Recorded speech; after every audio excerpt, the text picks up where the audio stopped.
starting the show that way, too. We welcome you in here. We got Tim Hasselbeck. We got Ryan Clark. Adam Schefter's with us throughout. More news to come, of course, and some rule changes that we'll get to. But, RC, where do you stand on the tush push and the idea of banning? To me, as I see, they're like, okay, you ban the rugby, but you can also push the runner when he gets close to the goal line. Push the runner. The same. I just like the reality, like. RC, what does Dallas need to look at adding in the draft later this month? Well, I got to hang out with Adam Schefter last night at this big event, the running back later in the draft. Yeah, it's a good point. Look, it's funny, you look at their roster, who they're going to need to play well if they're going to have a chance. Yeah, just briefly, I want to commend RC on the ability to avoid tweeting something out on Adam's phones while he was in possession of them last night. That's a lot of self-control that you displayed right there, because I wouldn't have been able to avoid the temptation. All right, more on Dallas. Jerry Jones was asked about any progress on a long-term deal with Micah Parsons. This is what he said. Adam, what more can you tell us about a potential new deal for Micah Parsons?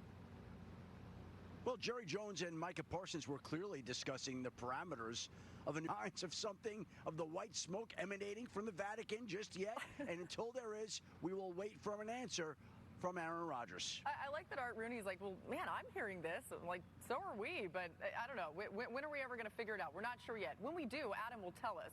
And more from him throughout the show. We're just getting started on NFL Live. The G-Men acquired Russell Wilson. But are they still in a potential trade? As you heard, Raheem Morris leaving the door open certainly there. Yeah. Well, Laura, the Falcons. The NFC North coaches down at the league meetings. We're going to start with Kevin O'Connell. He addressed J.J. McCarthy as his QB1. And of course, no Sam Darnold insurance policy anymore. Hello, Adam. How comfortable is Minnesota going into the season with their current QBs? Laura, comfortable enough that they're not willing to sign Minnesota. But yes, J.J. McCarthy is the expected starter right now in Minnesota. All right, let's go to Green Bay, where Matt LaFleur made it clear the wins and losses don't fall solely on Jordan Love's shoulders. That's the blessing and the curse of being a quarterback in the NFL. RC, how does Jordan Love take that next step? Jordan Love has to show up in the biggest moments. Think back to consistency in the biggest games and the biggest moments. Let's go to Detroit next, where kind of similarly to the conversation around the Packers, Dan Campbell was asked about expectations for Jared Goff this fall. Of course, no Ben Johnson anymore. He's with the Bears now. So, Tim, how will Ben Johnson's absence affect Goff this fall? Yeah, I think it's a really big deal because Ben. All right, let's go to Chicago, where Ben Johnson is now, and some changes he has planned for Caleb Williams in year 2. So kind of interesting numbers there, Tim. Does putting Caleb under center make things easier for him, you think? It does. It's always easier when a quarterback can play. I think it's going to help Caleb, and I think it's going to help the Bears. Ben Johnson has been highly successful with the quarterback under center, and now you pair that with Caleb Williams and his ability to use his legs in the pocket, where to go with the ball quickly. Does he get through his progressions quickly? And when it's time to go above and beyond what the playbook says, can Caleb Williams do that and protect the football? Yeah, it's going to be interesting to see, and also interesting to see where they go in the draft. Let's get to some breaking news. Continue. They probably did not have the support they needed to get all the votes they needed, but Roger Goodell is not done with this issue, and I think right now it would be a surprise if this play were in place at the start of the 2025 season. The tush bush gone, y'all. That's a wrap. When Roger gets up there, and he's way back to when old freaking Ryan Clark was still playing football.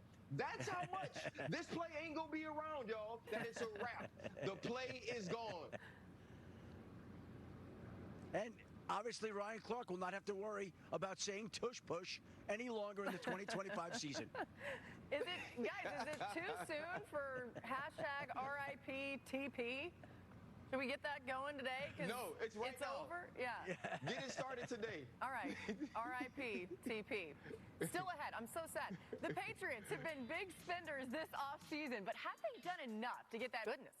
Tim, what more do you want to see New England do on the personnel front to trump this number? Jaden Daniels was the only rookie with a better QBR than Drake May last year.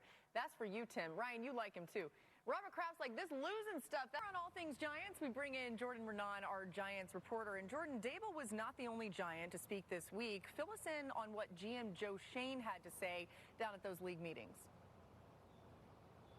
Yeah, Joe Schoen made it very clear. That if is important, Jordan, to think if Jackson Dart could still be around. I think he's going to end up in the first round. But either way, interesting stuff from you. By the way, we will have a lot of coverage of that Colorado Pro Day with Travis Hunter and Shedeur Sanders coming your way Friday. It'll be on NFL Live. Thanks to Jordan. All right, so let's talk a little bit more about this situation, maybe a predicament, some would say, that the Giants are in. RC, at 3, should quarterback be an option there for them? Or would you say adding some talent around Russ to try to make this team better is the better option to go for?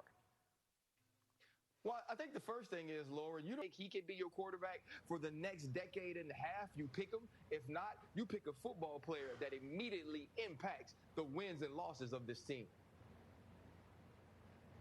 Yeah, and Ryan, I think a lot of times people think away from that and drafted people at the top without some of those skills. And you know what? It hasn't worked out. And so I think that's the hesitation. I think that's why New York does not go quarterback at the 3rd spot with Shedeur Sanders. And Tim, following that, echoing that, if we all expect Cam Moore to go number 1, there would seem to be 2 elite prospects left on the board at that point. Abdul Carter, I like an Abdul Carter, if he gets past the Cleveland Browns, would be extremely attractive in that spot. A can't-miss talent in a town that does need star power. It's really interesting. If Shedeur doesn't get drafted at 2 or 3 by the Browns or the Giants, how far does he fall? All right, time for one more thing. Before I ever made it to college to play football. I love it, Tim. That's a throwback. Go ahead, RC. Yeah, well, for me, he was so good. He had convinced me I wanted to play for the Miami Dolphins until I met Jeff Ireland. And even the tuna